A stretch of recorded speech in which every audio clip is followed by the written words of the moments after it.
So if you're about ready, thank you everybody for coming out tonight.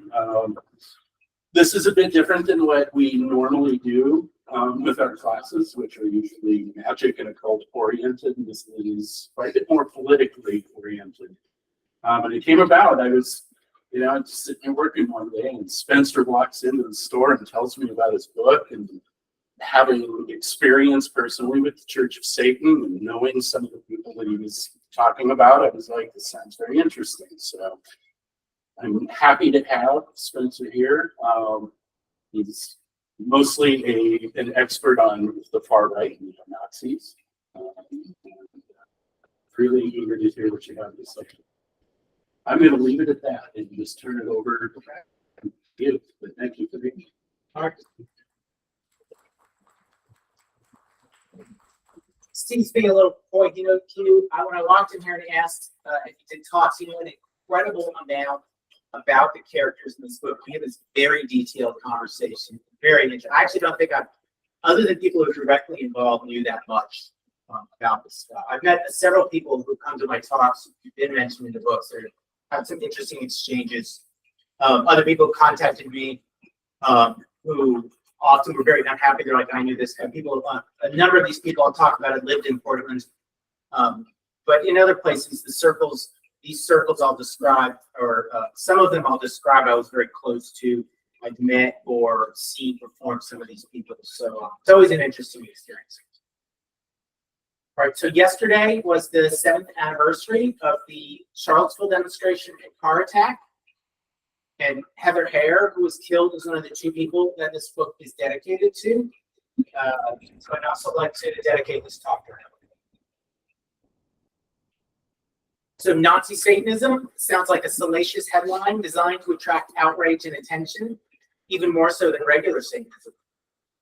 But it's a real thing, and it requires a closer look, in particular because of its current relationship to neo-Nazi terrorism and the accumulating body count from that movement. There are some articles about Nazi-Satanism out there, but most are a jumble of fact and fiction. More recently, there's been some what I think are good investigations into the Order of Nine Angles, but I couldn't even find a comprehensive overview of Nazi-Satanism. So, for example, there's not a single standalone book about it, or about any particular groups that focus on the political angle of it. So what I'm going to do today is present my own incomplete version of this history. I'm going to cover a lot of ground. I'm going to try to break down the whole history from the 70s to the present.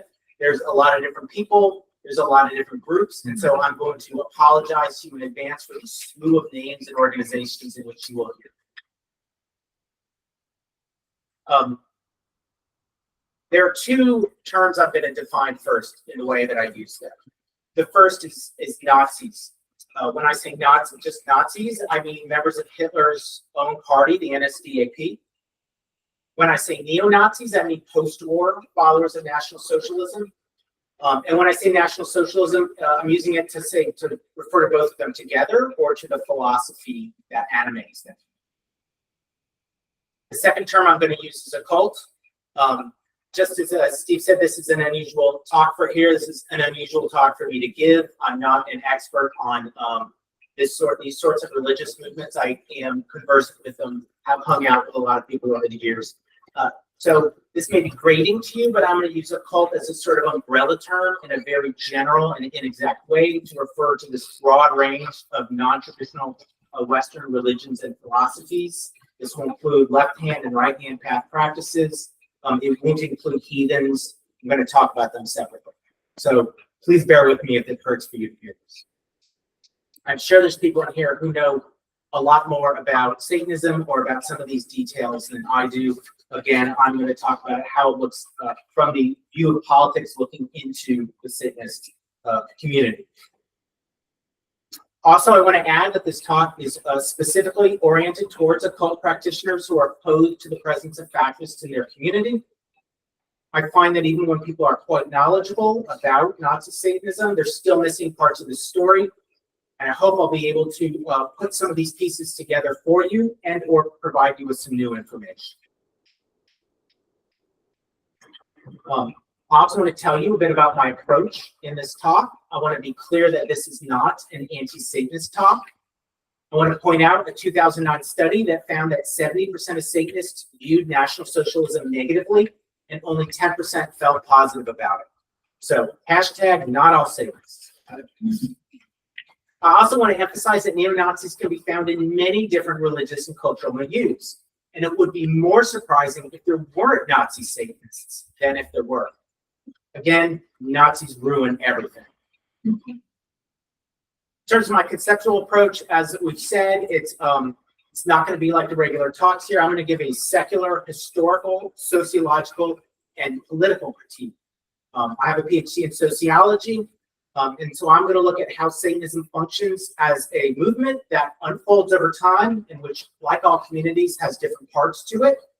So, and there was even, I wrote this before, there's even a comment on the Instagram. I'm not going to talk about or claim that one group are the real Satanists, or one philosophy are the real Satanists and everyone else aren't. This includes Nazis.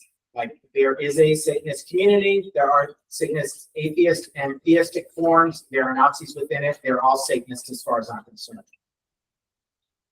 This is also going to be an anti-fascist critique. And by that, I mean I'm going to look at the real world politics of Satanists and where they intersect with neo-Nazi structures. So the talk isn't about the general beliefs of Satanists. When I go through the groups, I'll do my best to briefly summarize their beliefs. And as I said, probably many of you know more about, or some of you know more about these groups than me. I'll try to outline the beliefs generally, but where I will talk about them will be where their beliefs overlap with or hold favorable views of National Socialism. All right. So by all accounts, modern Satanism starts in 1966 when Anton LaVey founds the Church of Satan in San Francisco, the very beginning of the big religious, spiritual, occult revival that happens with the 60s.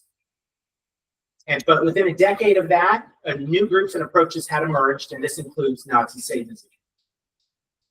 As people probably know, Satanism is generally divided into three categories. There's atheistic Satanists, theistic Satanists, and they like to still organize, serious ones like to separate themselves from what I call folk practitioners of an inverted Christianity, people who focus on antisocial acts and violence, often like animal sacrifice or other things. The biggest organizations I'm going to talk about are the Church of Satan, the Temple of Set, and the Satanic Temple. And I'll also talk about the decentralized Order of Nine Angles. Now, I want to make it clear, involving the first three groups, none of them are purely Nazi-Satanist groups, although all of them have some kind of connection here to this current 09A, of course, is a different story. The group I'm going to spend most of the time on is the Church of Satan. And this is in particular because church members and leaders played a part in the development of contemporary neo-Nazi terrorist ideology. And I'll present the highlights of this to you today. If you want to know more, you should buy my new book, Neo-Nazi Terrorism and Countercultural Fascism, The Origins and Afterlife of James Mason's Siege, and you can buy copies afterwards. The book is about today's most notorious neo-Nazi terrorist ideologue, James Mason, and how his book Siege was first created and disseminated. Siege is the most extreme neo-Nazi book around. It advocates not just guerrilla warfare, but mass civil unrest, assassinations, serial killings, and random massacres. Mason advocates these in hope that creating so much chaos will destabilize the state and society and allow a National Socialist regime to arise from the ruins. Siege was first published in 1993, but it was a relatively obscure book until 2015, when it was revived by a new generation of aspiring and real neo-Nazi terrorists. These include the Atomwaffen Division, a group that's been connected to 5 different murders. If you've heard maybe recently, there was a conviction of one of the members in Southern California for murdering a gay Jewish man, Blaise Bernstein. And all Atomwaffen members were required to read Siege. They also contacted James Mason, and they sort of do pilgrimages to his house. The cult around the book has spun off what's called Siege culture, and then a series of Telegram channels that are dubbed Terrogram. Militant neo-Nazis in this network around the world fixate on the book, and we can link its influence to 12 murders and counting.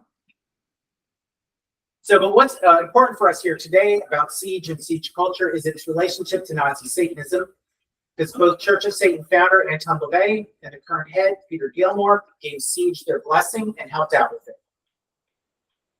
And more recently, this new wave of neo-Nazi terrorists have become intertwined with Nazi-Satanism, and this time with another generation of them with the Order of Non-Anglers. So what I'm going to present on the Church of Satan includes quite a bit of material that hasn't been previously known, unless you read my book, or if you went into the letters at the James Mason, to James Mason, located in the James Mason papers in the Kenneth Spencer Research Library at the University of Kansas in Lawrence, Kansas, which is, I found, very difficult to get to. You have to take a plane to, I forget what city, so that I was sitting and then I think I took an Uber for an hour because there was like one bus a week or something. But it was good for me because other people hadn't looked at the archive, right? So as I said, the Church of Satan was founded by Anton LaVey in 1966, and it attracted a few hundred members and a lot of media attention. Chris Matthews, in his book Modern Satanism, I like this book a lot. He goes hard against LaVey, maybe a little too hard, but I do recommend it. He defines Satanism this way, but he's obviously thinking about LaVey. He says, Satanism is based on antipathy and resolute individualism and is dedicated to the dark side of the psyche. It's focused on humanity's carnal nature and has an antagonistic us versus them stance. Satanists consider themselves an elite who have raised themselves above the herd-like nature of the mass of humanity. They eschew traditional values of altruism and self-sacrifice, seeing them as the basis of an anti-life and anti-rational philosophy. And conversely, Satanists see themselves as having a realistic, unembellished look at the world the way it is. So LaVey publishes his famous Satanic Bible in 1969. It's a very libertarian book. It specifically welcomes LGBTQ people, and it says, quote, the true legacy of Satan transcends ethnic, racial, and economic differences. And it has only one Nazi reference, but it does have 400 exclamation points. Matthews pointed this out also. I was like, it does, doesn't it? But people also reported that going to private church settings, there were Nazi and Confederate flags and sometimes Nazi uniforms that members wore. So even at this point in the 60s, the church is publicly espousing that it wasn't racist, but in private, you could find plenty of racist stuff. And this dynamic has continued into the present. Here we come to the 1896 book, Might is Right, or The Survival of the Fittest by Ragnar Redbeard. I'll talk about this edition in a bit. It's a book that really grabs some people who see it as an inspired poetic revelation. I thought it was a long, bigoted rant that was not very well written and based on discredited ideas. So pick your poison. It's a prime example of social Darwinism. This raises an amoral individualism. Promotes an amoral individualism and sees the world as nature's red and tooth and claw, where only the most ruthless succeed. This particular book is also filled to the brim with violent racism, brute misogyny, and classical anti-Semitism. The Satanic Bible plagiarizes this book while removing the obvious bigotry. Now, social Darwinism was also one of the main influences on the Nazis. The editor of Siege, Michael Moynihan, told James Mason directly that social Darwinist ideas were, quote, only a short skip to National Socialism. But social Darwinism wasn't LaVey's only idea that was in a Venn diagram with National Socialism. He espoused eugenics, which is the control of reproduction in order to supposedly improve a species. Although in practice, what this usually meant was in trying to get rid of oppressed and marginalized groups. LaVey saw society as divided between elites and the herd, and as a corollary of this, he said that there was a natural hierarchy. He uses the term stratification. And he also takes this one step further, claiming there was a Satanist master race, and although this was not a racial definition, it was a genetic. Some people were born Satanists, and this made them automatically elite members of a hierarchical society. Now, LaVey had direct connections early on with the National Renaissance Party. It was a small group, but they were the first prominent post-war neo-Nazi group. They actually formed in 1949. That's a full 10 years ahead of George Lincoln Rockwell's American Nazi Party. The leader of the National Renaissance Party, James Madole, second leader, was an occultist whose views were a mix of theosophy, Hinduism, Aryan mysticism, and anti-Semitism, but he also dabbled in Satanism. Party members said he had a satanic altar in his apartment and played LaVey's satanic mass at party meetings. But most importantly, he knew LaVey personally and had even given him a membership card in the party. Now, I wouldn't make too much of this. I think he was just given an honorary card at like the headquarters or something, but LaVey did brag about this, so he did accept it. It was only, however, in the early 1970s that Nazi-Satanists started to appear. It was the Order of the Black Ram that brought this issue out into the open for the church. It had come out that a Church of Satan priest, Michael Grabowski, had stepped down from this role so he could join a new Nazi-Satanist group in Detroit. The Order of the Black Ram combined LaVey and Satanism with full-on National Socialism and was led by Seth Kliphoff. Kliphoff was also a member of the National Renaissance Party. He was actually an organizer for them and a Church of Satan member. And I would say previously, LaVey and Madole both basically said that they were going to try to cross-recruit from each other. And Kliphoff actually later spends time in a neo-Nazi group that James Mason was in, the National Socialist Liberation Front. Reports about Church of Satan members being in the Order of the Black Ram got back to the church, and it prompted an internal discussion between LaVey and Magister Michael Aquino, who recounts this story in his History of the Church of Satan. Very long 2-volume thing. It's online if you want to see it. LaVey told Aquino about his existing relationship with Madole, and he said that neo-Nazi groups were actually useful in, quote, drawing off those within our ranks who are unworthy, unstable, or otherwise expendable. These kinds of people, LaVey said, needed only, quote, a symbol and a scapegoat, but not to worry because, quote, they will come in handy one day. So it was official. Neo-Nazis were welcomed into the Church of Satan. So in 1975, Aquino falls out with LaVey and he forms his own theistic group called the Temple of Set. This is, by many accounts, a big blow to the church. He takes a bunch of people. The church denies this was a big deal, but it's fairly quiet through the 80s after this. Aquino mined pre-Christian religious sources for his theology and started worshiping an actual sentient being versus LaVey's atheistic approach. But the Temple of Set also became plagued with accusations of neo-Nazism. So a lot of this stuff has been written about this in detail. There's actually a book by Linda Blood, but I feel like their involvement pales compared to some of the other groups I'm going to talk about. I'm just briefly going to summarize it for you. A lot more where it came from online if you want to read it. Aquino had what I would call an unhealthy fascination with National Socialism. For example, he said things like Mein Kampf is a political satanic Bible, and furthermore, that anti-Semitism was irrelevant to Mein Kampf. Now, what can charitably say that this is not true? I read Mein Kampf this year. Like most people, I have never read it. And it's about 700 pages long. It's incredibly turgid. The central theme is that the Jews are behind everything bad in the world. He spends a lot of time talking about Marxists. He goes back and forth about whether unions are good or bad. He talks about the South Tyrol question. He's interested, that's very interesting, he's interested in domestic violence and trying to chill out domestic violence. And then there are some passages on crowd control, which, while they're very interesting, are a tiny part of the book, and the same information is available elsewhere. He was pulling off of books like Gustav Le Bon's The Crowd. So there's absolutely no reason to recommend that people read 700 pages of anti-Semitic racial nationalist propaganda just to get a few pages. But this wasn't the only thing he said about this stuff. For example, in his suggested readings, he includes David Irving, who he claims is a neutral historian of World War II. And if you're not familiar, David Irving is a Holocaust. I can't remember who the pro-Nazi historian was.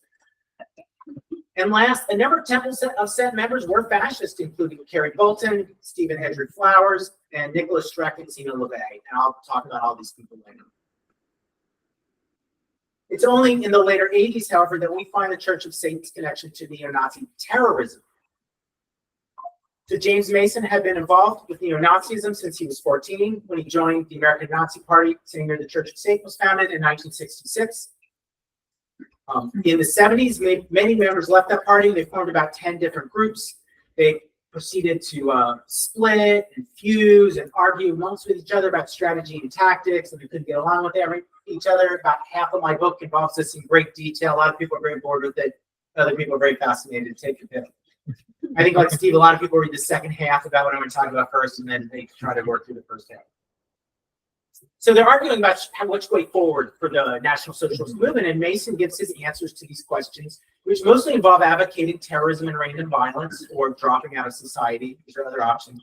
In a newsletter he published called Siege, he self-published it between 1980 and 1986 in a little town he lived in Ohio.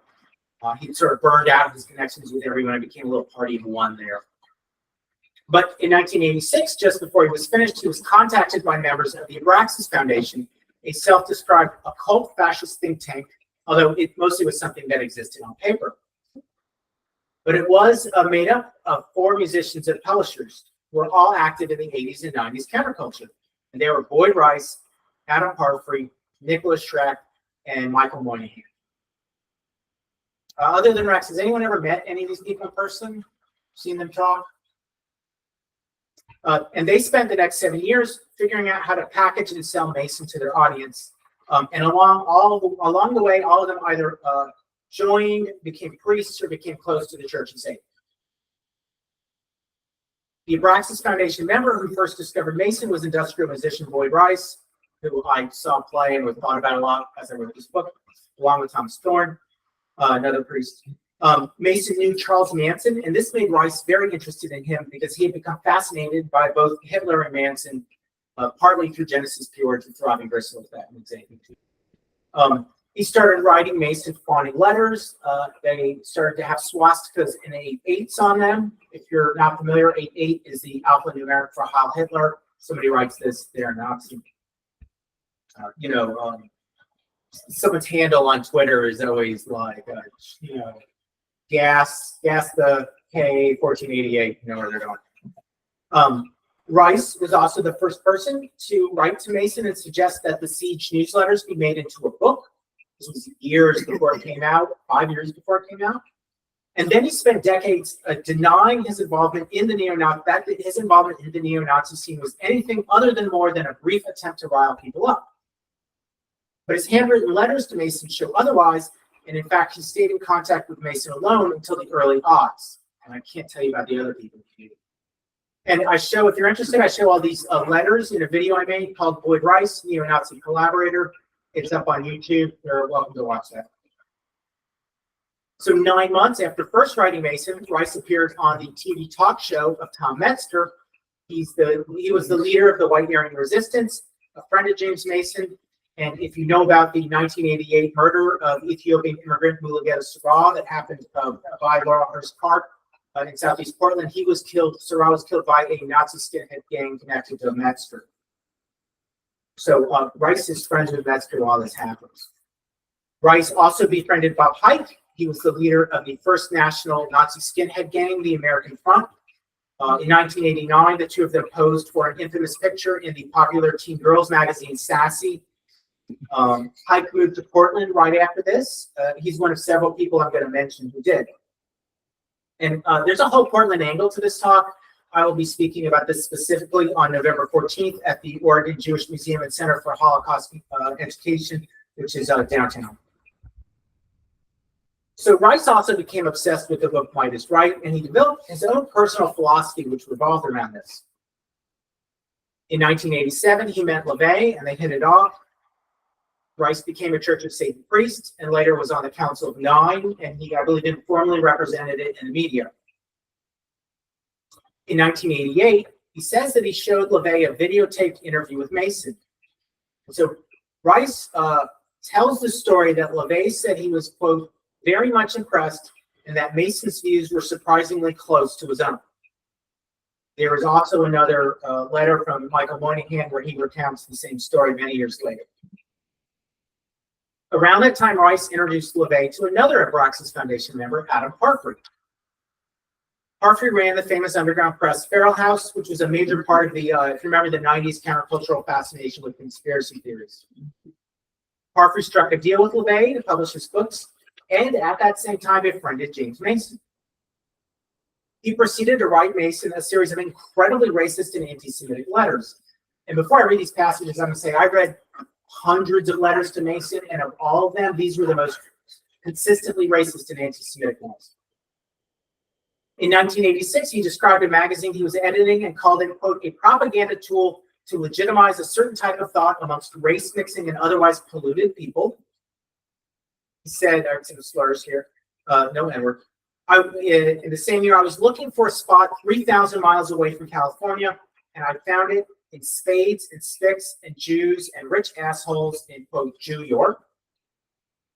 And in 1988, he wrote a letter to Mason where he called Michael Jackson a, quote, little monkey. Parfrey was also the first person to publish Mason in a non-Nazi magazine. He ran when he was talking about called Exit in New York. He ran that with George Petros, who later was an editor at Propaganda magazine and Juxtapose in Seconds. Parfrey was the first person to put in a book, which is the hit Apocalypse Culture, if you've seen this. And he also agreed to publish a book by James Mason about American Nazi Party leader George Lincoln Rockwell. And Parfrey was getting ready to put that book out when he decided to hold off a minute. His previous press and luck had folded, and he was just starting Feral House. Because he'd been getting a reputation as a racist publisher. People, for some strange reason, thought he was a neo-Nazi. And he didn't want to have this reputation because he wanted to sell books. And so he told Mason he needed a popular non-Nazi book first. And so instead of Mason's books, he puts out LaVey's The Satanic Witch, which is a new edition of the 1971. The new edition of the 1971 Complete Witch. And in the future, he would call LaVey a cash cow for Feral House. In the end, he never did put out Mason's book. I think he realized that this was going to give him too much of a bad reputation. He had a good thing going. He did a couple of other LaVey books and Blanche Barton's biography. Parfrey as well lived in Portland between 1992 and 1999. A third member of the Abraxas Foundation was the Satanist Nicholas Schreck. Parfrey had published Schreck's anthology, The Manson File. In this book, there's several pages of material from James Mason. Schreck was also the first person to put Mason in a film, the 1989 documentary, Charles Manson Superstar. I think you can watch it on YouTube. There's segments of the same interview that LaVey saw. It was a 1987 interview. And Schreck married LaVey's daughter, Zena, who at the time was the church's official spokesperson. Zena says that he was also a member of the church. I haven't seen that elsewhere. But she says in an interview. The two of them went on talk shows together to make sure that the good name of Satanism was not besmirched. After Schreck was done with the Manson documentary, he worked on one with Anton LaVey, but he couldn't finish it. The two couldn't get along. He went on Tom Metzger's show twice. The second one, where he's just incredibly racist. The first one, he's kind of joking. The second one, he's not. After that, him and Zena spend the night at Tom Metzger's place. But then soon after that, in 1990, I believe they denounce LaVey and they join Aquino's Temple of Set. So I believe they're so fascist when they joined the temple because it's immediately afterwards. They changed their views over time and became Buddhists and such. Now, this was all occurring at the time of the Satanic Panic of the 80s. I'm sure people know what it is, but just in quick, it's a kind of vogue of accusations of ritual child abuse and murder by Satanists. At the time, there was a surge of interest in repressed memories, and it was also coincided with the use of satanic imagery by lots of metal bands. And this, ironically, revived the fortunes of the Church of Satan. Now, Rice, Parfrey, Schreck, and Zena LaVey did a famous performance in San Francisco on August 8, 1988, called 8888, which was partly to profit off of the Satanic Panic. It also had a Nazi-Satanist theme. They claimed they weren't serious about the Nazi part. Of course, at the same time, they're working with Mason, all in contact with Metzger. This isn't known very well, but Adam Parfrey actually published a piece of artwork of his in a White Herring Resistance newspaper of Metzger. It took me a long time to find this issue, but I did find it. It's strange. It's not signed. It's like the one thing of his that's not signed in the paper. Nor has he talked about it. He passed away a couple of years ago, or in 2020. The 8888 was on the anniversary of what was claimed to be a 1969 destruction ritual by LaVey that was on the same night as the infamous Manson family murders where they killed Sharon Tate. They have this whole Manson thing going on. I don't want to, the talk's going to be long enough, but it's all mixed together. So 8888 is attended by Nazi skinhead Bob Hike and a friend of, who was a friend of Rice's, as well as Nick Bugas. And there's a picture of them all sig-heiling after the show. It's also in the Boyd Rice video. This one's very good because there's a picture of a group together with Adam Parfrey, and you can see it's the same group. The shot's taken 1 minute later, and Parfrey stepped out of the camera when they're all sig-heiling, which is very much his MO. Bugas drew these incredibly racist and anti-Semitic cartoons, once again for Tom Metzger's newspaper. But his most endearing work is the Happy Merchant image. It's a racist meme commonly used online today. Shows a hook-nosed Jew greedily rubbing his fingers together. Big favorite of the alt-right and 4chan. And so Bugas also ends up working with LeVay.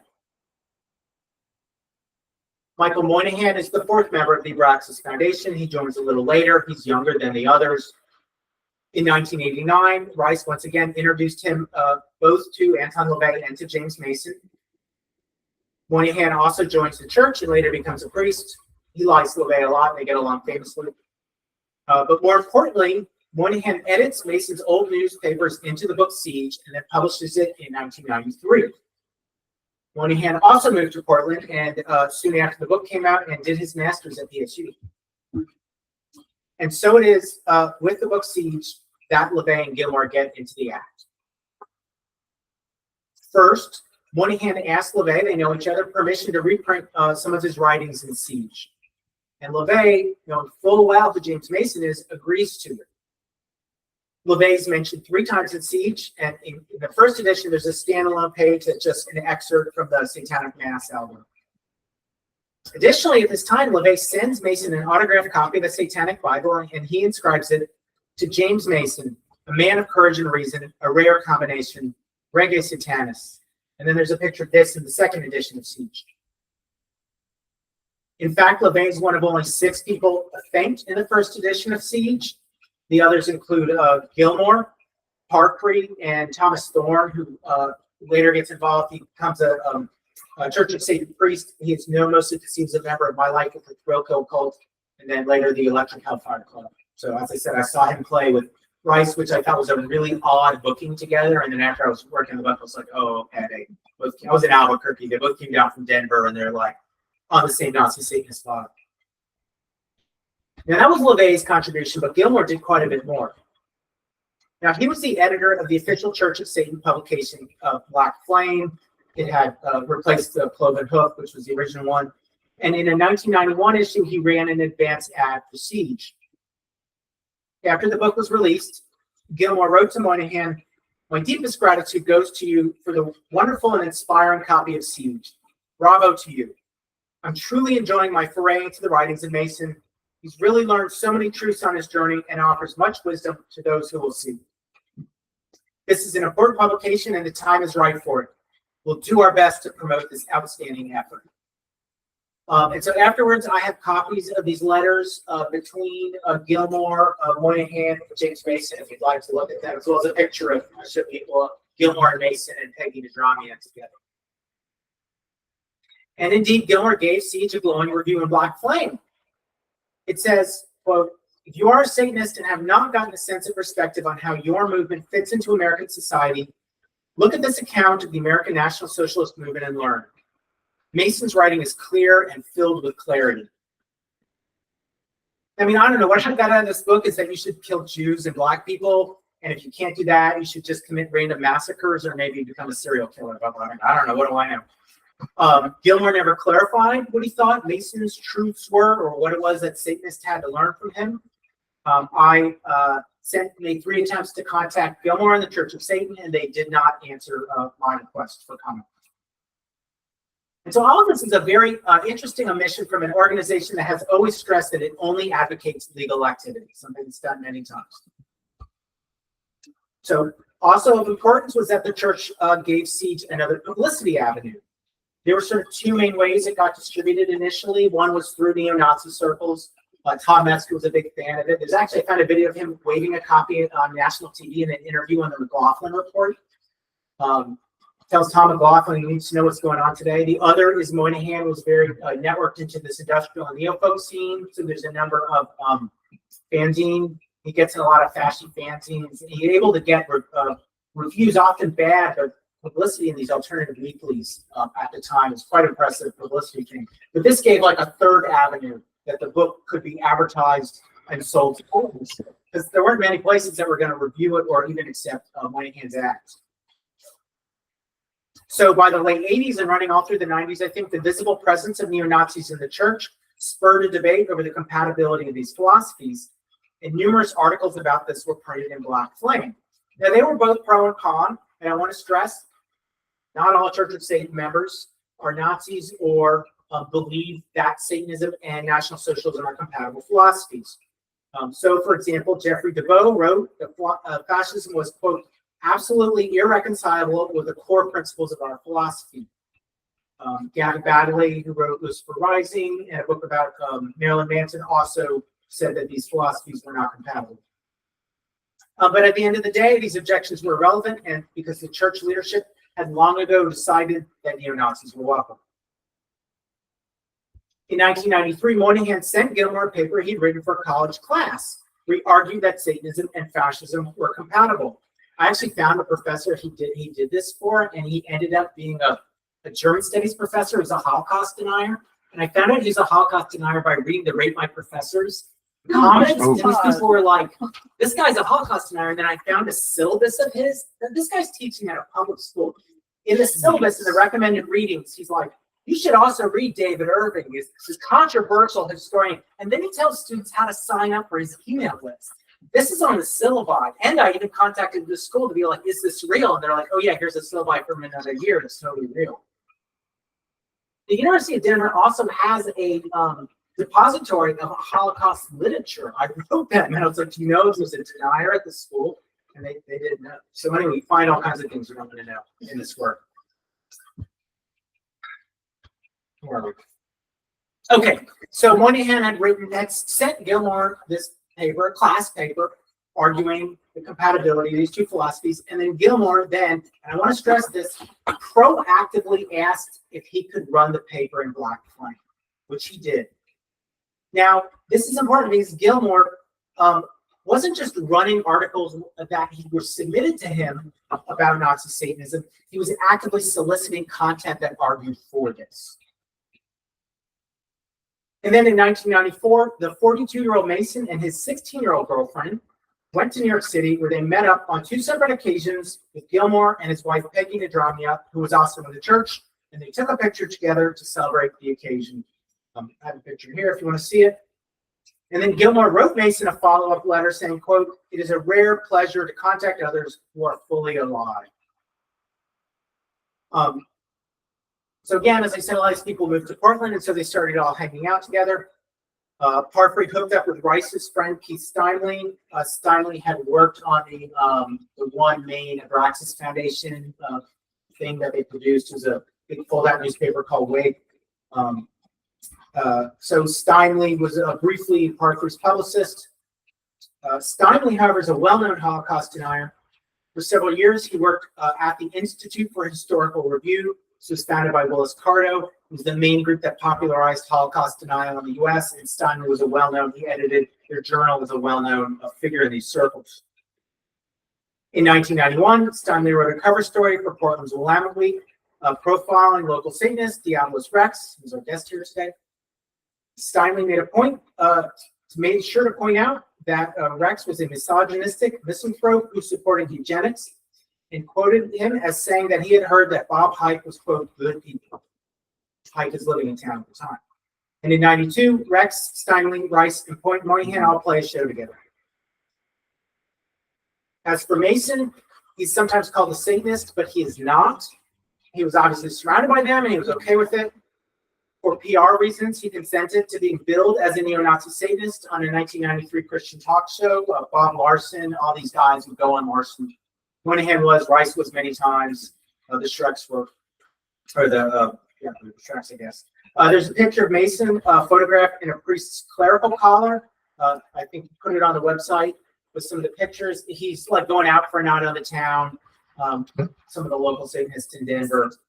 He adopted an idiosyncratic version of Christianity in 1995 that combined the Bible and UFOs and anti-Semitism. And so at that point, he becomes negative towards Satanism. He writes an essay right after that while he's in prison for menacing. He pulls a gun out on his ex-girlfriend, who's has a boyfriend who's Latino. Anyway, he's in prison for a few years. He writes an essay called The Three Faces of Satan, and he separates himself from Satanists in it. But he does say he still has great respect for LaVey, even though he never met him. Mason appreciated that LaVey was a showman who, just like his idol, George Lincoln Rockwell, used media-friendly and taboo symbols that would draw on disaffected people, and then they could indoctrinate them into their beliefs and get them to join their organization. LaVey also apparently got more socially conservative as he got older. I think he was born in the 30s. He collaborated with a white supremacist, Nick Bugas, on a 1993 documentary called Speak of the Devil. There's an outtake from this where he's just using this whole slew of racial slurs. That same year, LaVey says, quote, "If a neo-fascist look and outlook makes for men who look like men and women who look like women, I'm all for it." So, I mean, we're a long way from the Satanic Bible at this point, right?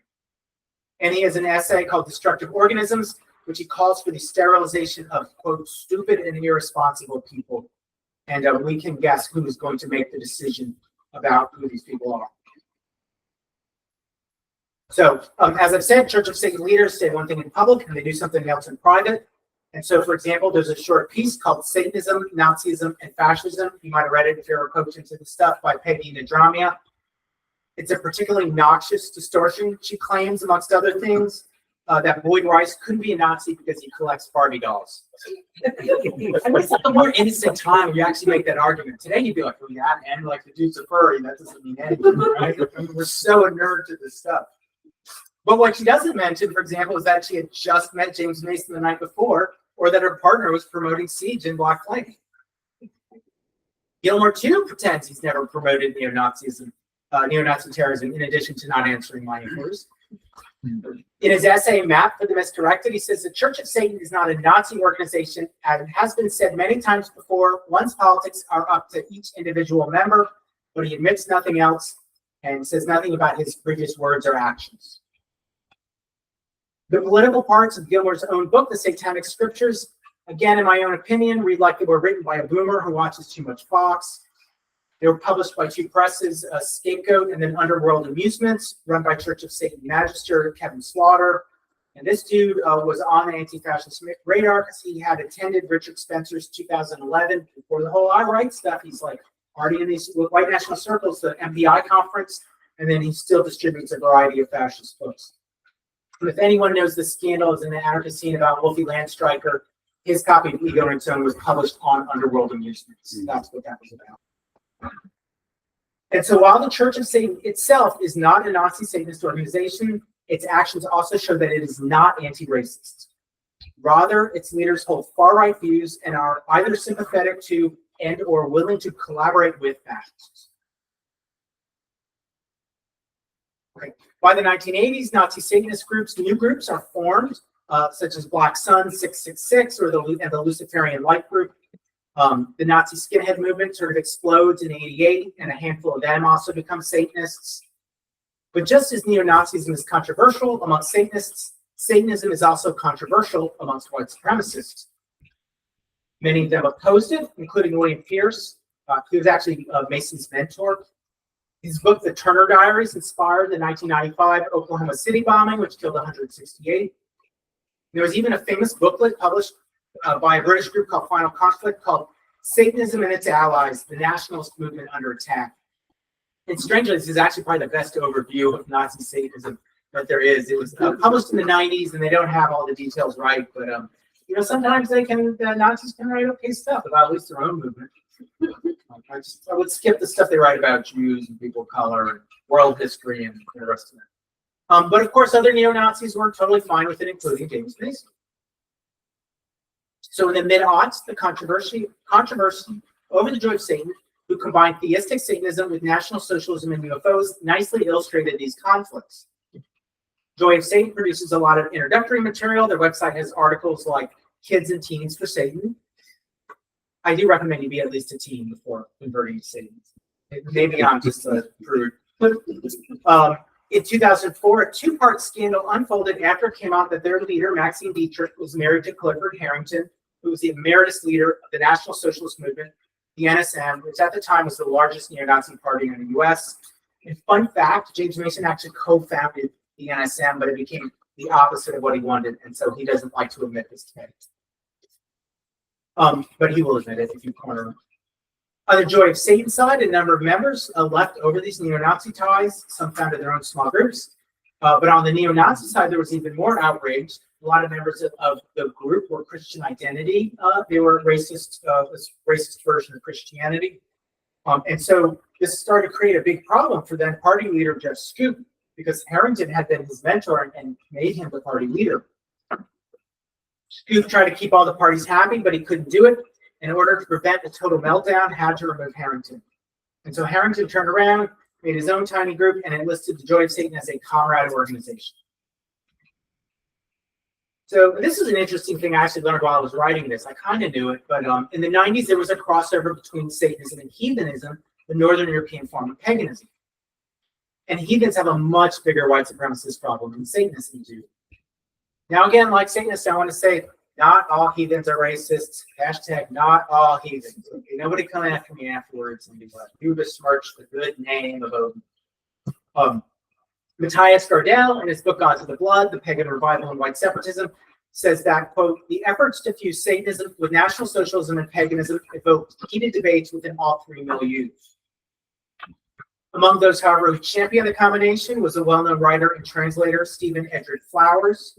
He actually had a kind of interesting argument that National Socialism and Satanism were compatible on an occult level, but not a political one.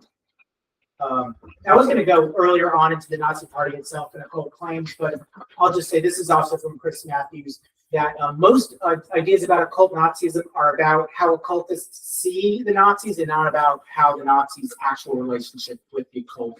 There was some occult stuff in the NSDAP. It was far less than people think. It was mostly on the edges. They eventually banned occult groups and had a campaign to run them out. Some of the stuff was around Himmler, but it is far blown out of proportion what influence they had.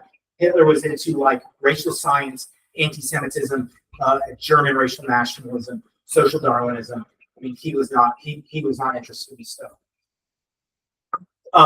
Flowers joined the Church of Satan in 1972, and he joined the Temple of Set in 1984. But later was kicked out of a heathen group when they found out he was a member of the Temple of Set, because they did not agree the two traditions were compatible, which is understandable. I have a hard time getting my head around it too. But there were some other early syncretic Satanist heathen racist groups, including the Swedish Black Order and the Order of Charles of Balder. Destroyed that. I did a speaking tour in Europe, and I had to apologize. I was going around to different countries slaughtering names in their languages. So there's also Nazi Satanist musicians, especially in NSBM, National Socialist Black Metal. Bard Gernis Burzum was the most famous of the three. I also slaughtered his name in Oslo. He went to prison, as people might know, for killing the guitarist of his band Mayhem. But there he changed his views and he became a heathen ethno-separatist.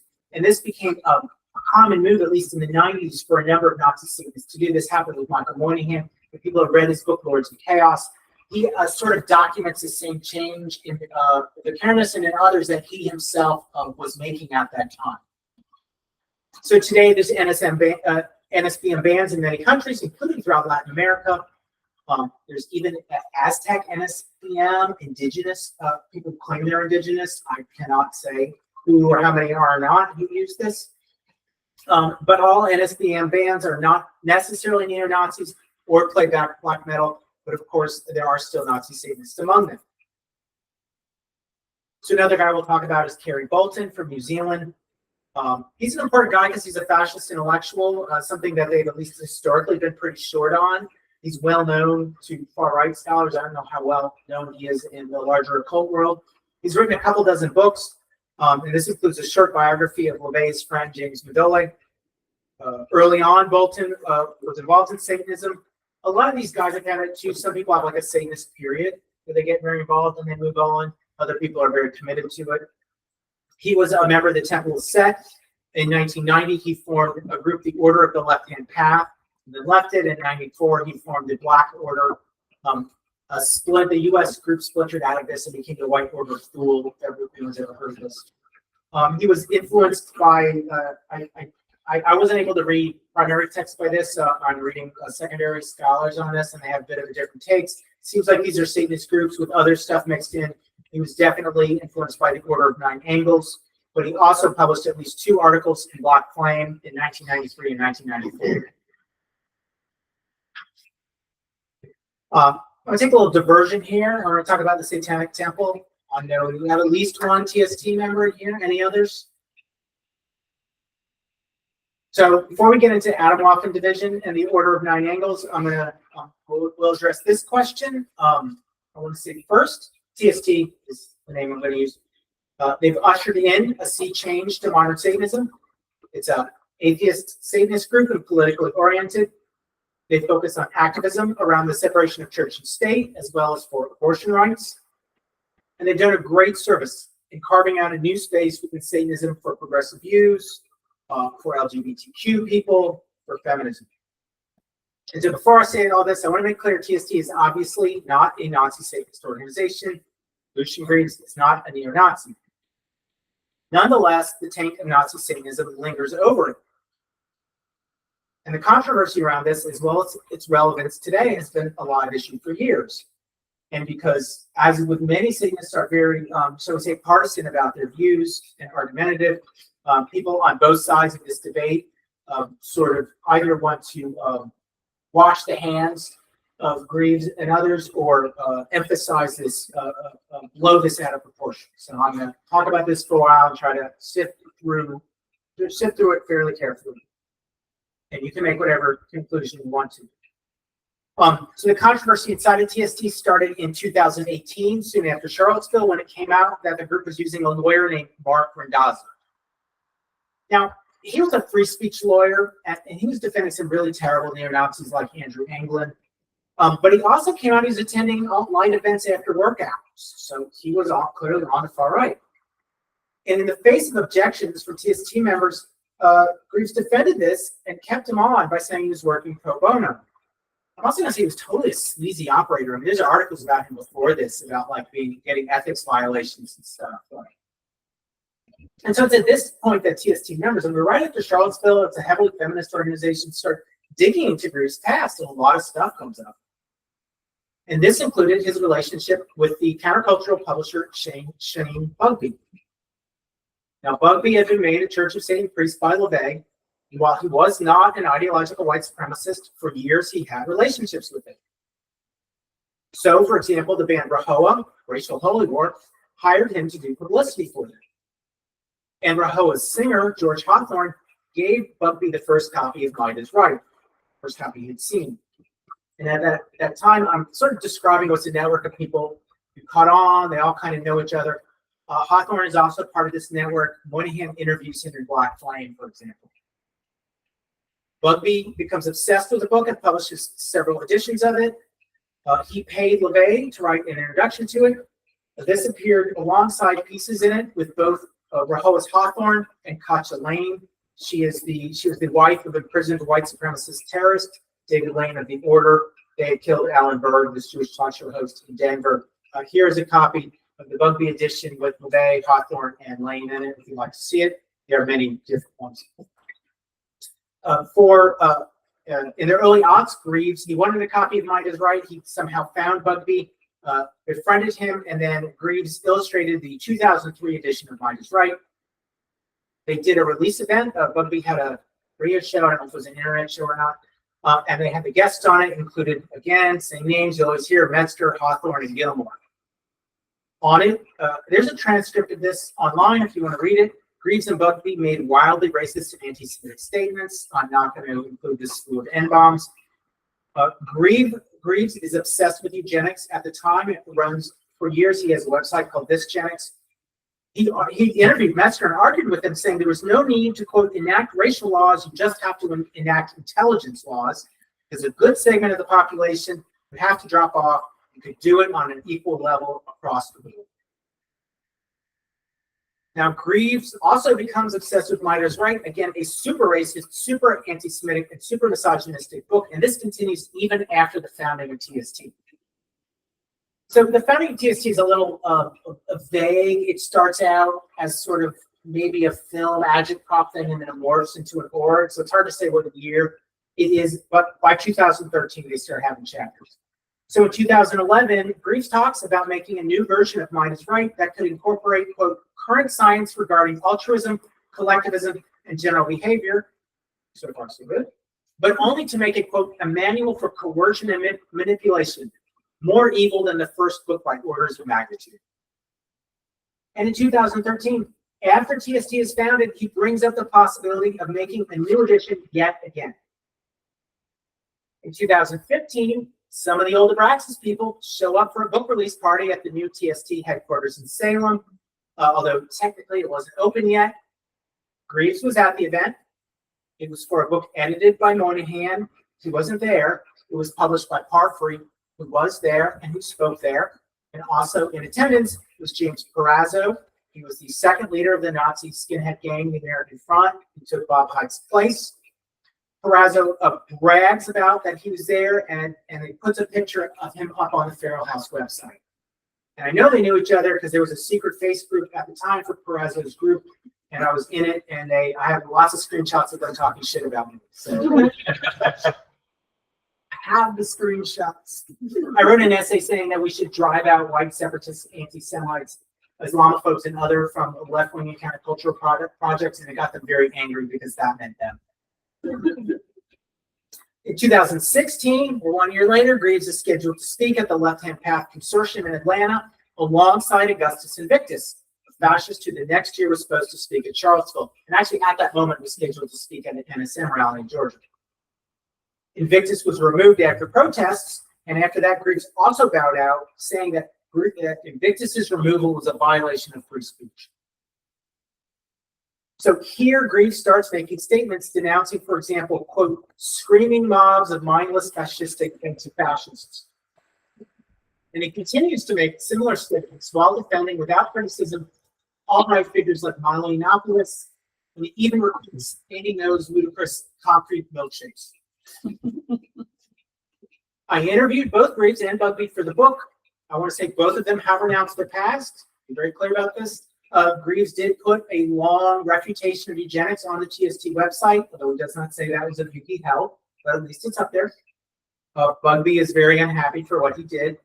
I'm not quite sure. Bugbee does not understand what anti-Semitism is, I don't think. I'm unclear whether Greaves does either, despite his past statements.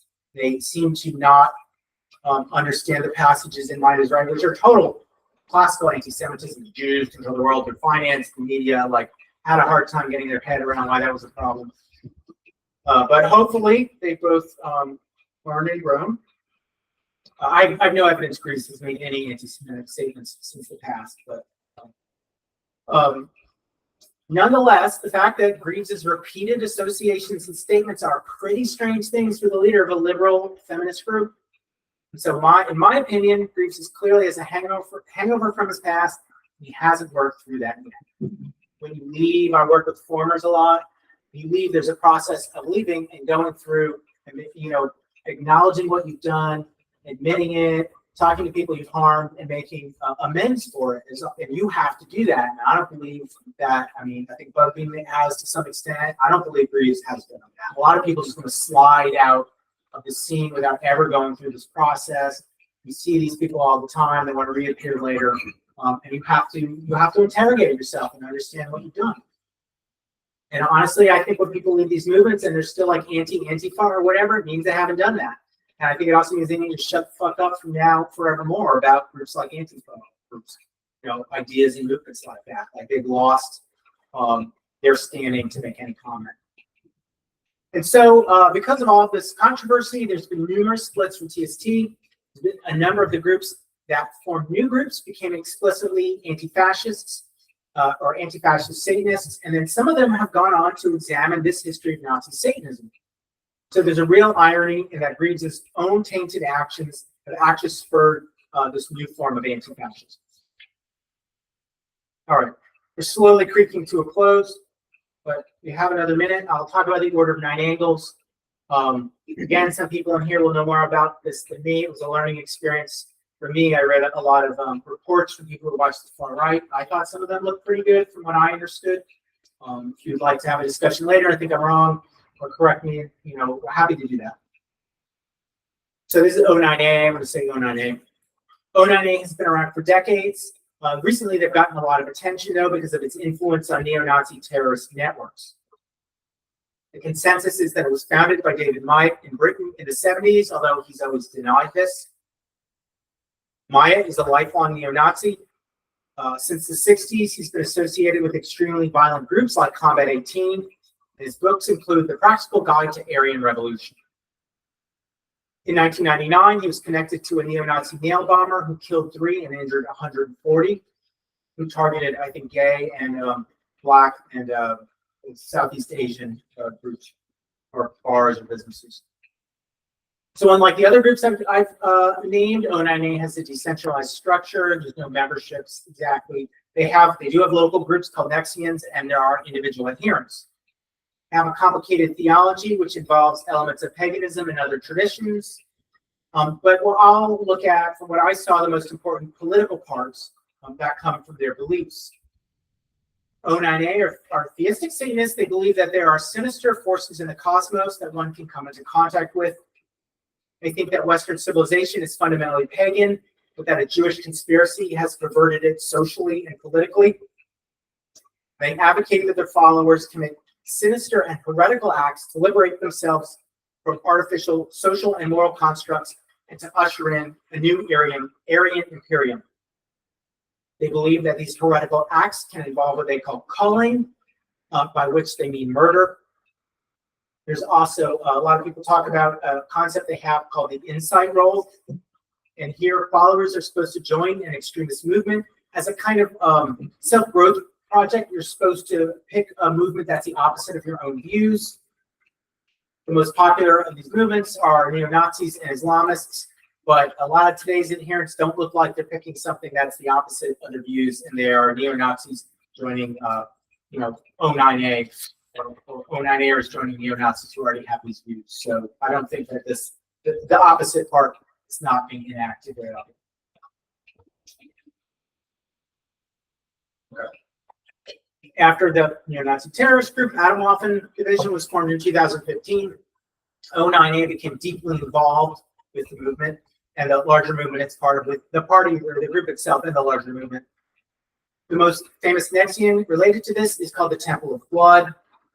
Its leader, Joshua Caleb Sutter, wrote the book Iron Gates. It's a novel which features graphic descriptions of child rape, cannibalism, torture, genocide, and sadistic rituals. It's nowhere near as good as it sounds. I tried to read it. It's really boring. O9A now has spread globally. Its adherents have been arrested for murder, terrorism, and child pornography. The penetration of O9A into this militant neo-Nazi scene has become so deep that amongst the many dozens of arrests of neo-Nazis, it's really hard to tell now which ones are O9A and which aren't. I tried to look at a list of it, and I was like, well, is every Atomwaffen member, right? Like, it was very difficult. And sometimes people are arrested, and all that information doesn't come out, doesn't go in the news. You have to look at trial transcripts. Anyway, I don't think it matters. We do know that O9A adherents are among those in the Atomwaffen Division, the Foyer Creek Division, National Action, the Zoning Creek Division, and the base who've been arrested for alternately plotting assassination, terrorism charges, child pornography, and rape. And this does not even include murders attributed to O9A members who we don't know if they're neo-Nazis. So, but as usual, Nazi-Satanism is controversial inside of the neo-Nazi scene, and the non-Satanist neo-Nazis started leaving Atomwaffen even by 2018. And when the group folded in 2020, the remaining pieces have split again and again over O9A. In fact, there's a splinter that remains called the NSO9A, the National Socialist Order of Nine Angles. They put out the 6th edition of Siege, which is a Satanist version. They denounced James Mason in it. And so Mason made a video denouncing them and denouncing O9A. Nazi without a split and denouncement. Now, one of the stranger things, if there's something that can be said about this whole thing, is that it became public recently that Caleb Sutter had been an FBI informant for years. And while he had sold out the fellow Atomwaffen members, in the process, he became a federally funded to the tune of $140,000 figure that helped spread O9A doctrines around the world and in this network. And he's even promoted the 764 cult, which is an outgrowth of O9A and includes neo-Nazis. So 764 is the last thing we're going to cover. Now, I've spent 20 years studying the far right. I spent 5 years writing this book, and I find 764 so disturbing. I'm merely going to read you a simple description of it from a recent article in GNet by Marc-Andre Argentino, Baracchini, and M.E. Tyler. 764 and its offshoots is an online cult that forces children to perform sexual acts on camera, which they then use for extortion. Additional acts might include forced drug use and self-harm with blades, needles, asphyxiation, or burning. They also encourage people with mental health issues to kill themselves on camera or commit mass shootings. New members are sometimes forced to kill their pets. Victims are groomed to share sexual images, which are then used to sextort and potentially dox them by creating so-called lore books filled with incriminating evidence. 764 members then threaten to share these with the victims' friends and family if they don't comply with their demands. And so I'm going to leave you with the example of 764's Angel Almeida, who was charged in 2023 with child exploitation. In a picture he put up on his own social media, it shows him standing in front of a swastika flag, wearing a t-shirt that says Kitty Fiddler. And so here it is, it would come to the incredibly depressing but logical conclusion of Nazi-Satanism.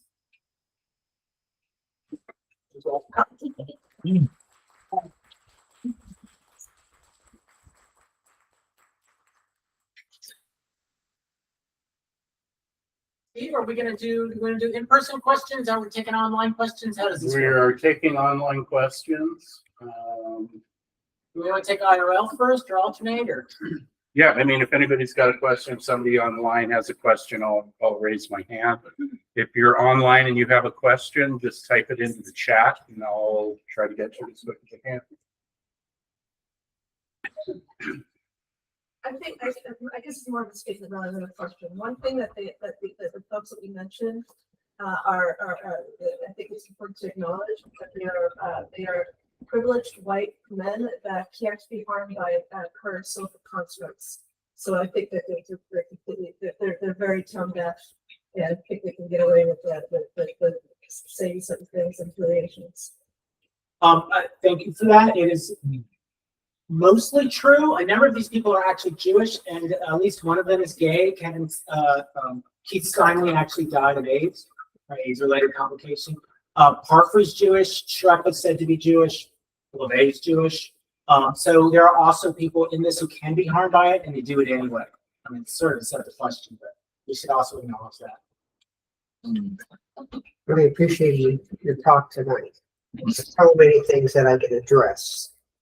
We just don't have the time. We could probably write a book about it. Good. Keith Steinle Yeah. interviewed me back in 1991 or 92. Yep.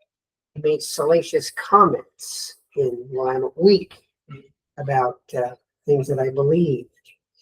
He was using Willamette Week as a forum for his own ideas, which placed me into tremendous personal jeopardy. As a result, I put a curse on him. Right. He died not long after that. He died of HIV. He was a closet homosexual, you see, and didn't want anybody to know. So he was working for Adam Parfrey at the time, who also was Jewish, which doesn't mean anything. But these are the type of people you're dealing with. It's like they can change and accept perspectives willy-nilly back and forth, no matter what. It's simply because there was money involved. And Steinle had a problem with the liberal perspective of Willamette Week, and that was one of the reasons he was attempting to push his own agenda. That didn't sit well with me. That didn't sit well with me. Didn't say it well. Okay, thank you for that. With the Willy Week, that is not the only article like that the Willy Week runs. I'm going to tell you, in 2000, they run again a cover story that is a despicable defense of Michael Moynihan, claiming that completely true accusations of him. And now knowing what I know, like things that are not even don't show the depth of it were completely false. That he was smeared. I think that there was a jihad against him. The Willamette Week used to run cover for a lot of stuff, and even worse was another alternative weekly here called PDXS. The editor of it, Jim Redden, you wrote at least one article alongside Adam Parfrey. There was a whole conspiracy milieu here. Ace Hayes used to do nights at Hunt Street Theater. Again, not all racists, not all Nazis. There are left-wing conspiracy theorists, I think, especially at the time, but within this milieu mixes all this stuff together. And this has been a constant problem here in Portland. We still have this problem today. Sir Washington folk singer I'm not going to mention, but people might know who he is. We had this problem in the teens with I'm not going to remember his name. The guy who worked at founded City Bikes and Laughing Horse. Anyway, people have flowed into Holocaust denial circles and such, and then they can't be removed because they're well-known left-wing activists, and it's hard to get rid of them. So there is, I think, a constant problem here in Portland with that specifically, but in other places too. This 90s scene, when there's really this hipster vogue for conspiracy theories, when you start to look at it, it provides even people who have good intentions or legitimately think this stuff is ridiculous, you still give them platforms. I mean, the guy, Ivan Stang of Subgenius, put a Mason thing in one of his books. And I mean, I think Stang is fine. Nothing on him, but I'm sure he's like, this is ridiculous. But Mason's like, oh, I got inquiries from this. You have to be like, to me, after many years, I don't believe intention matters. It just doesn't matter. It's like, what are your actions doing? I don't care if you think it's a joke or plumbing what is going on in your head. Have you helped these people? Are you spreading this propaganda or not? So anyway, that's the conclusion. Got a question online here. I have a couple questions. The first one, I've heard from multiple sources about a schism or shakeup in the Temple of Set due to the presence of neo-Nazis. If you're familiar with that event, can you say a bit about Aquino and his relationship to neo-Nazism, if any? At one point, they did apparently expel, I think in '92, the Order of Nine Angles members. I didn't look too much into it. They didn't seem to have the kind of connections these other groups did. I let that go. I mean, people left the temple in '85 for sure. A group formed a new group, the Temple of Nephthys. Again, as I mentioned, Linda Blood, who was a former associate of Aquino, wrote a book, but someone else would have to answer that more than that, and I don't know. Okay. The second question, we got another one too.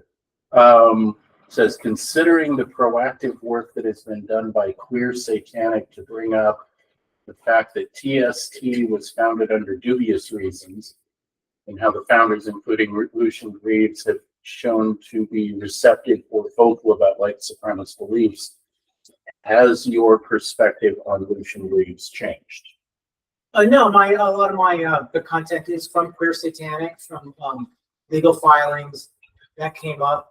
They have other objections to them. That the TST has a habit of suing its critics. They've been suing Queer Satanic for years, even though I haven't won any of the lawsuits, dragging it on. It's clearly a slap maneuver. They sued this young TikToker who said something admittedly the facts weren't quite right. She put this sobbing apology, and they're still suing her, is my understanding.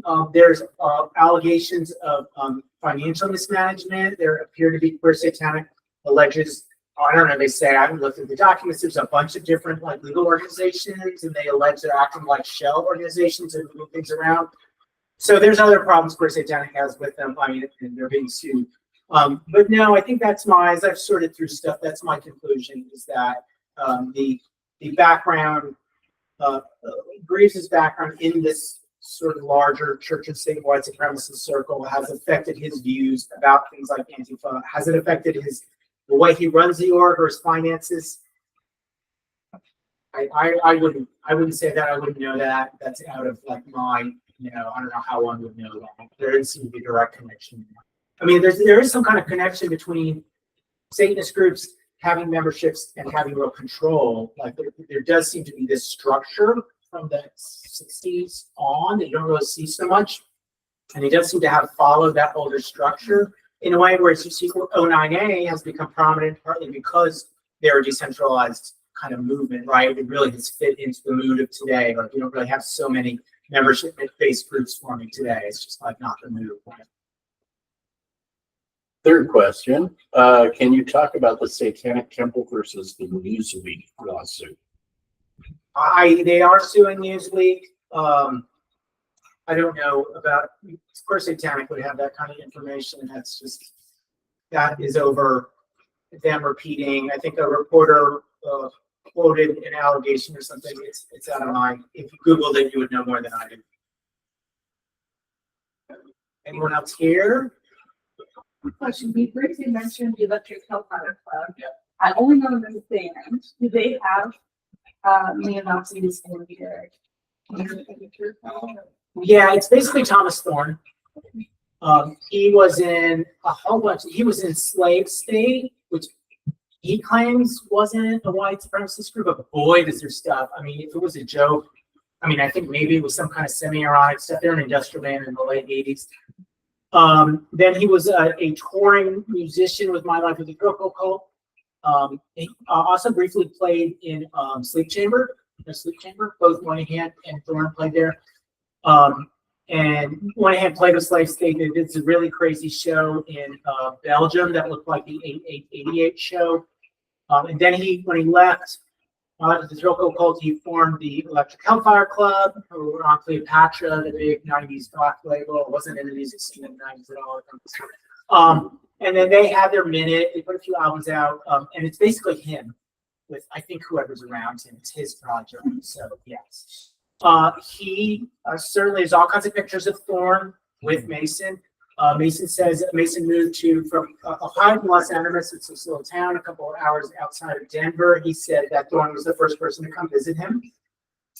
Clearly got along well socially. It was not the only time he came to visit him. He's thanked in Siege. I mean, he's Moynihan's type bro from way back when, right? So he's thanked in Siege.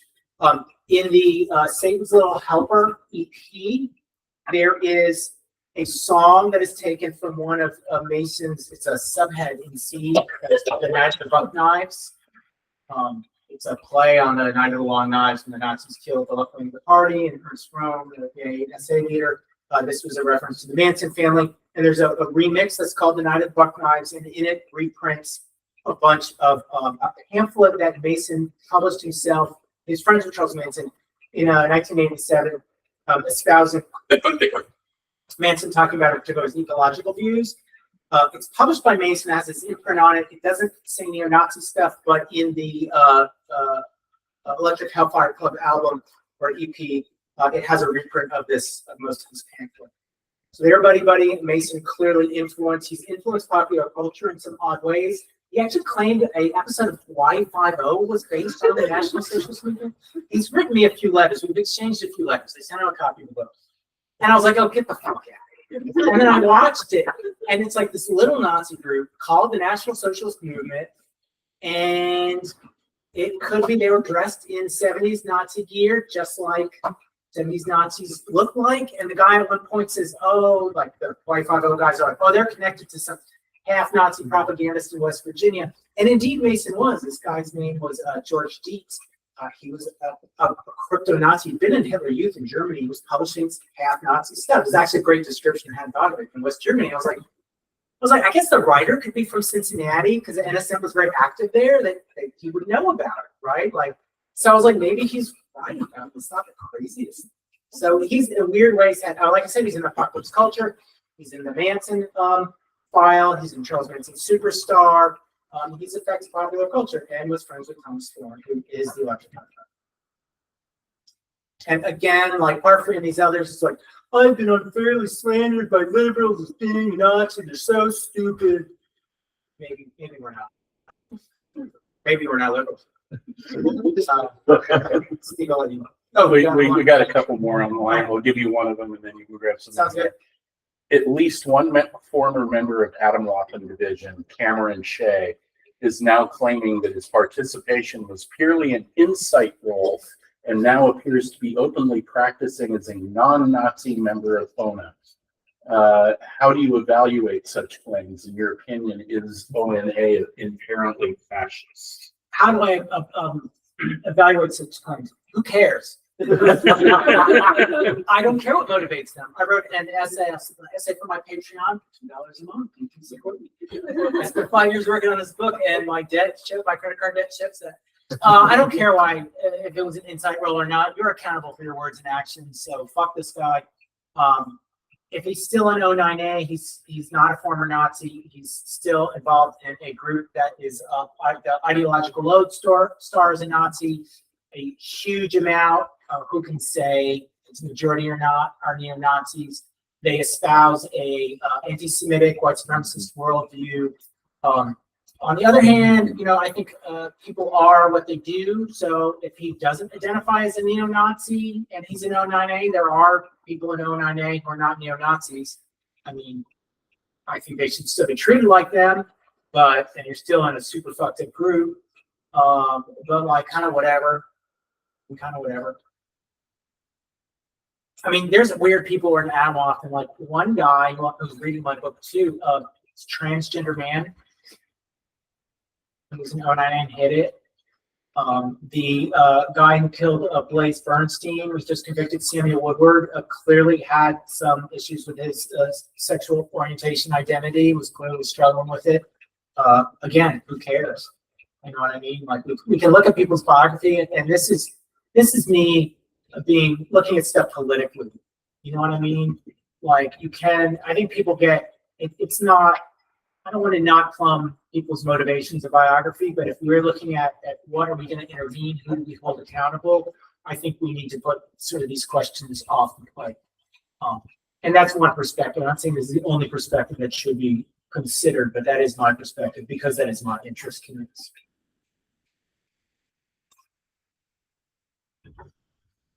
So tonight you connected some dots for me on Hartford, and without even having to speculate on his interior, I am tonight even more baffled. What the hell is his deal? Like, it doesn't add up. Well, Humphrey was a consummate liar, and that's very obvious because he told one thing to one person and another to another his whole life. There's a funny story. I was introduced by friends to this woman who had published some books on Feral House, lives here in town. Who was like, and she was a Jewish woman who had a fairly sophisticated understanding of anti-Semitism, and was like, "Oh yeah, we were friends. I was his cat sitter."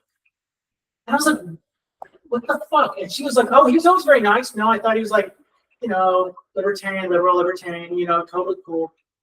And I just bought a copy of the book and read it, and she was like, "Yeah, I had kind of heard stuff, but I always ignored it that he said. I heard these other rumors, and like, yeah, wow, I think, was he using me?" And I'm like, "Probably was using you." So he said whatever he wanted to whoever. He was a manipulative guy. I think if you read his own views that he published under his own name, they're clearly far-right conspiratorial views. If you read Finding Our Way Out of Oklahoma, this is some fucking militia bullshit. It is racist apologies. Like, who cares about Christian identity? Who cares who committed the Oklahoma City bomb? I don't know. I care. And he's publishing. He's like, I don't get into Holocaust deniers, but I publish Holocaust deniers. So I think he's a far-right guy who has sympathy for neo-Nazis. He has sympathy for white supremacists. He said very racist stuff in public.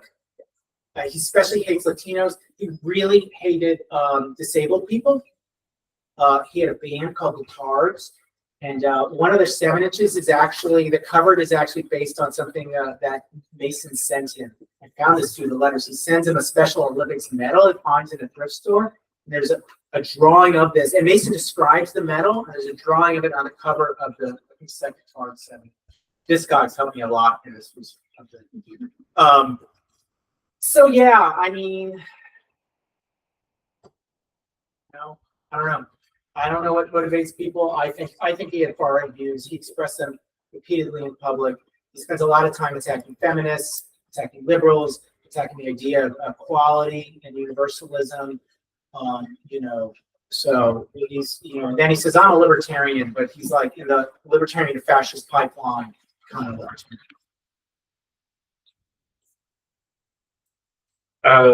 There's another question asking about how familiar you are with the schisms in the Satanic Temple, specifically the West Coast chapters, how they've left in the 2010s. No, I mean, the schisms happened all over the country. I think Jex Blacksmore was in the Midwest. What? Detroit? Yeah, I mean, the Satanics in Seattle, Lours in New York City. So I didn't keep up with it. They happen like clockwork, and they're over different issues, not all over this. They're over just, you know, authoritarian centralization.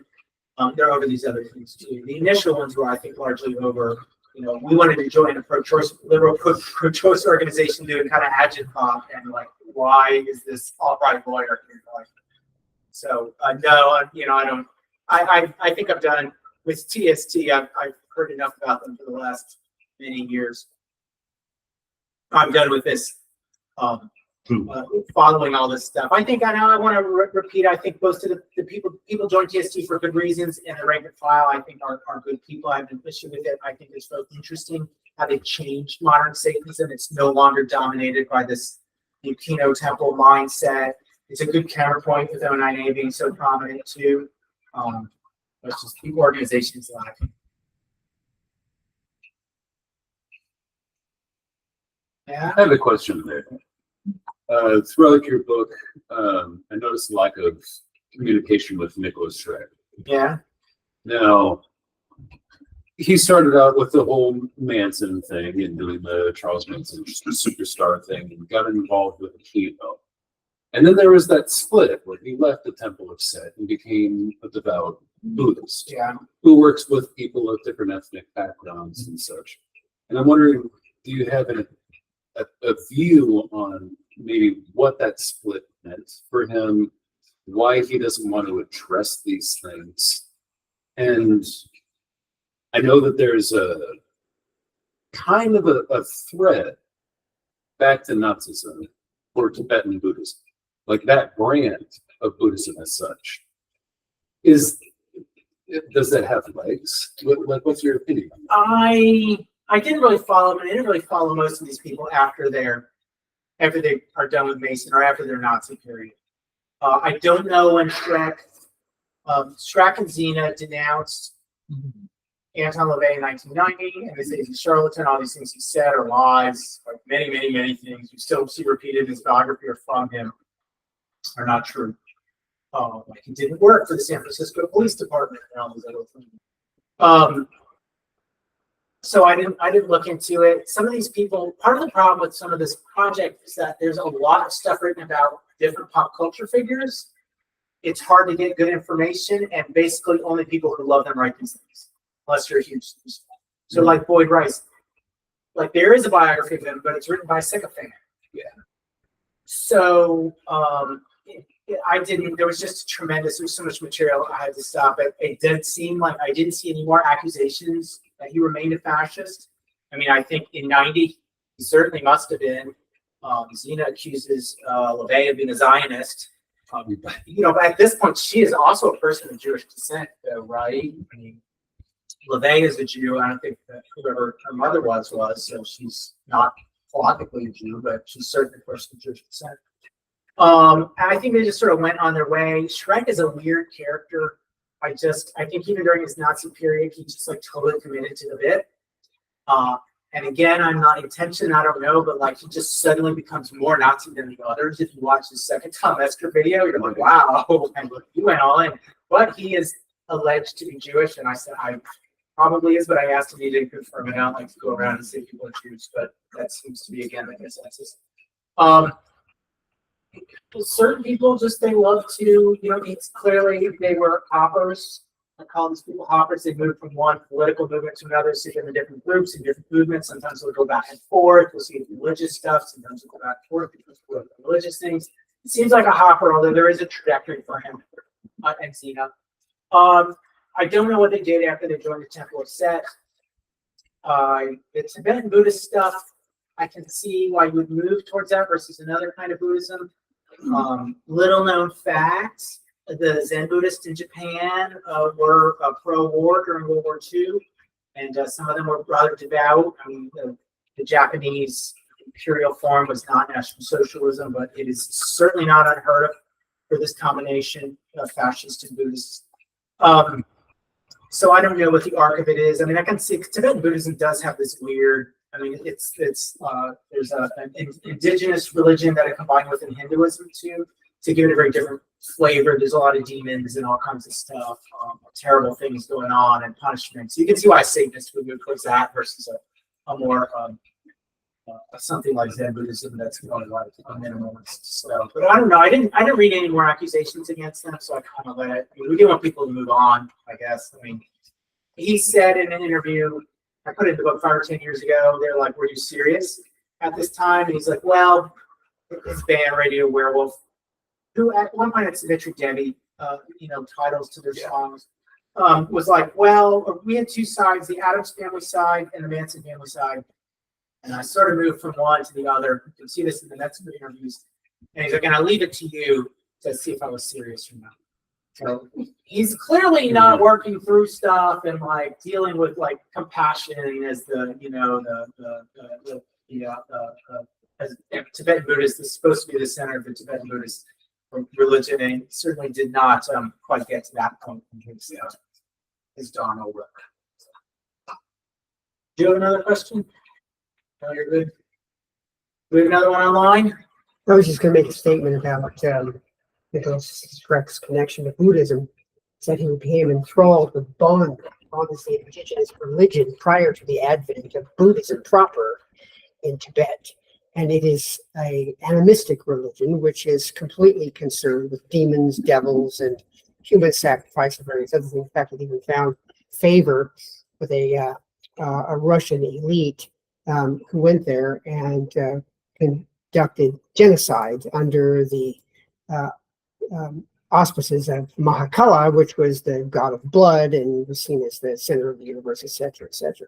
So that would have been the connection to what Schreck was actually looking for. But Schreck was really a great provocateur at being able to avoid questions by going, well, I'm not going to answer that, so give me something on this side, something on the other side, and allow anybody else to sort it out. But he also had his own agenda, what was going on with that. I will add that people such as Boyd Rice, Michael Moynihan, and several of these other people, and I knew all these guys, saw Schreck as a fuck-up who destroyed any of and all their attempts to like do things that were publicly propagandistic. They didn't care for the way in which he conducted himself. There was arguments between their relationships with Xena and his relationship with them. And he has made the statement that he was never a Church of Satan member, which may or may not have been true. But I do know that LaVey did not trust him. So that's open to more conversation. I couldn't figure out who's a member. There's an interview where Xena says he's a member. So, but yeah, I think Rice or Moynihan does in those words call him a fuck up. I don't quite have the 8888 show. They blame him for it. I don't quite You want understand. a copy of it? I'll get you. Rice blamed Schreck for the failure. Yeah. Oh, it was all Schreck's. I'm not sure what the failure there was. My favorite thing about Rice is he's like, it was filmed. So the 8888 was filmed by Geraldo Rivera for this big long part. It was supposed to be, they claimed it was like the best watched TV special ever. I don't know, but it certainly was a big deal. A lot of liars here. Certainly it was a big deal. And then there's a letter where Rice is railing. He's like, I can't believe they took this part of my speech where I'm going like kill, kill, kill or something. And I'm like, you said this in front of the cameras, knowing you were filming your whole life. is like making provocations, and they're like, "Oh my God, I can't believe they did this to me! Fuck out of here, whiner!" I'm gonna add what the Rex said. All these guys said one thing, almost all this is one thing at one time and another at another. Like James Mason is really interesting because he's always like, "I am a National Socialist. I don't care. I'm very out about this." And people have said almost most of this material from letters written to Mason. So a lot of stuff. I found out that Mason, there was a I was writing a short article originally about siege right after Charlottesville. There was a spike of interest in it because sieges don't go to public demonstrations; they're going to be failures. And so, like Charlottesville never happened. Their rally never happened. The police dispersed it when it was supposed to start, and then the car attack was afterwards. And so it sort of seemed to fit what Mason said. Like, they're not going to let you do it. You know, we have to do this. And so I was going to write a short article. A lot of the facts didn't add up. Which now is like there's a lot of bad, wrong information out floating around out there, and then you can't tell what you do now. Say what's right, you couldn't tell like what was right or what wasn't. So I always like to say use my like really specialized search tool, Google. And I found out there was the James Mason papers, this university way in the middle of Kansas, and I went there and I found out that Mason had saved every letter that he got, plus his carbon copies of his outgoing correspondence from 1966 to the early aughts. He was an insider to the neo-Nazi movement and knew everybody. It's a time, obviously, before email, and so all business was done this way: personal discussions, organizational discussions, ideological discussions. And he kept all these tiny magazines that he had, and no one really collected far-right material until recently. The archives didn't. And so even in the major archives, they might have one or two issues, and he had full runs, and 60 boxes of letters. So I got to see all these letters, the letters from Parfrey, the letters from Moynihan, letters like this. I didn't even get into Charles Manson letters. It's a stack, like a 4-inch stack. I found out also that Charles Manson has atrocious handwriting. I think even like one of the Manson Family girls was like, "Oh, it takes me days to get through his letters." The first part is just understanding the words he's written, not what they mean. I just can't read his handwriting. I'm like, "Oh yeah, I've seen his letters. They're really like." So I mean, there was stuff after I was doing the project. I was like, "Oh, I didn't read the Petros correspondence or whatever." But all the stuff is there. It's crazy. I read Parfrey's letters, and they're put in the files from latest to earliest. So you're sort of reading them backwards. Or I found out later you flip them over. But and Parfrey's like. The top was like letter returned, and then he's like, "Oh hey," and Parfrey's like, "I'm busy. I haven't talked to him in a while." Because he's a big deal. He's going through, and they're getting more and more shitty. And at the bottom, he's like doing all this totally racist and anti-Semitic stuff, like in his first letters, and they're just like, "Whoa." So anyway, long story. Somebody asked me like, why did he leave all this incriminating stuff? And it's like because he's proud of it. You know, he is an open and proud neo-Nazi. And he is proud that his movement was able to affect popular culture and drew in popular.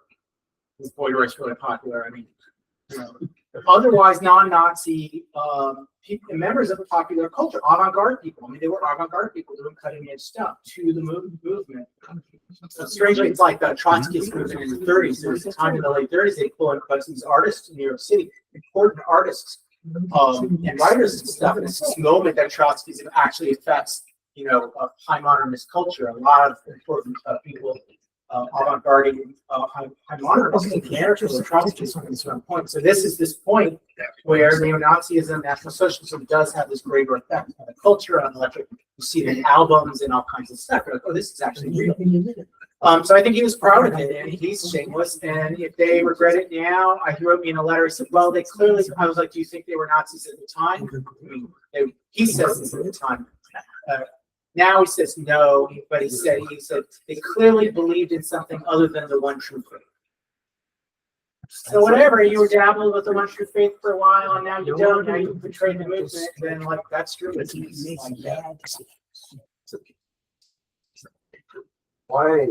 Why do these archives exist there? Did he just give them to them and say, "Please take this"? No, he sold it to them. He was a dealer. He wheeled and dealed Nazi memorabilia, starting with the American Nazi Party because he was a member. He knew all the people until he got stuff from Rockwell. I think the story is he sold some Rockwell stuff to the archive. There's a collection there called the Leonard Wilcox Extremist Collection or something. Wilcox was an early member of the SDS who then became anti-radical left and anti-far right. They have a big collection of it. So because they did collect far right stuff, he sold to this. And then he was like, I'm sure his house was just overrun by this stuff. I mean, it must have been like 100 boxes of stuff. And so he started selling it to them, and he ended up selling the whole thing to them. So it's an amazing collection. There's nothing like it. I've poked around the connections. Collections in the U.S., a lot of white supremacists didn't keep their correspondence. It was probably incriminating, or they burned it, or everybody just doesn't keep their letters, right? And certainly didn't keep outgoing copies of the letters. I think that there's nothing like it if you want to see a slice of National Socialist life in the United States. You want to go to the University of Kansas. Also, I have copies of all the letters I used. I have copies of, again, when we're done, I have copies of these letters between Gilmore, Moynihan, and Mason, and the pictures. If you want to see them on my computer, it's just right here. If you want to read the Willie Week article, I have the PDF of that as well. Thank you. Thank you for cursing, Simon. Thank you.